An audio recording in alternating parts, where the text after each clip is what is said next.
नमस्कार किसान साथियों, आज हमें बताएंगे कि मई के महीने में धान की फसल रोपाई कैसे की जाती है। अगर आप धान की रोपाई कर सकते हैं मई के महीने में, तो आने वाले सीज़न में क्या होता है, जल्दी आपको खेत में लगाने के लिए हो जाता है।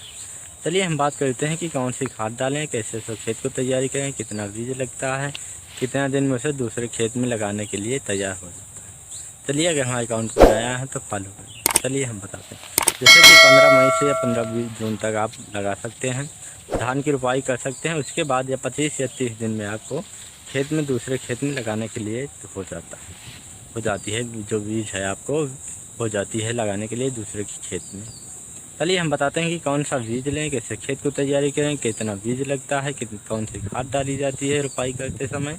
इस वीडियो में हम आपको पूरी जानकारी देंगे। चलिए अगर हमारे चलिए जैसे आप 1 बीघे में लगाते हैं, धान की रोपाई करते हैं, नर्सरी डालते हैं, तो क्या होता है कि 200 या 3 किलो का बीज लगता है।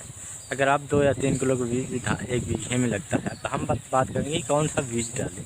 जैसे कि श्री राम सुपर 505 बीज बहुत ज़्यादा, इसका जो धान होता है बहुत ज़्यादा मोटा भी होता है, बहुत ज़्यादा अच्छा भी होता है, उसका चावल है बहुत ज़्यादा खाने में भी लगता है। जैसे कि आप रोपाई करते समय जैसे खेत को अच्छे से खड़ी हुई गोबर की खाद डालते हैं, उसे खेत को क्या होता है कि पानी से भरते हैं।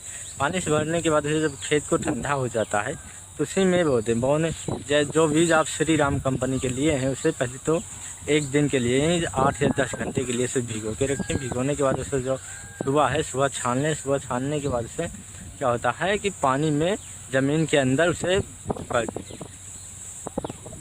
ज़मीन के अंदर छानने के बाद उसमें क्या होता है कि बोरा जो पूरा होता है उसे ढाँपने के बाद छोटा छोटा आता है, उसे ले जाएँ उसे छींटते हैं। जो पानी आप खेत में भरते हैं, अब हम बात करेंगे कैसे उसे क्या होता है कि वो रोपाई करते हो, बेहन डालते समय कौन कौन सी खाद डाली जाती है। जैसे कि आप पहले तो गोबर की सड़ी हुई खाद ले लें, गोबर ले लें। उसके क्या होता है जुताई करते हैं, जुताई करने के बाद उससे क्या होता है कि जब आपको बेहन डालते समय क्या होता है कि 2 किलो यूरिया ले लें, पोटाश ले लें, एक क्या हो गए और DAP ले लें। ये जो 3 खाद जो होता है हमने उसे ले लें। लेने के बाद उसे उसी में डालें। आप डालने के बाद उसे टाइम से सिंचाई करते रहना है। आपको 25 या 30 दिन दूसरे वाले खेत में लगाने के लिए तैयार हो जाती है।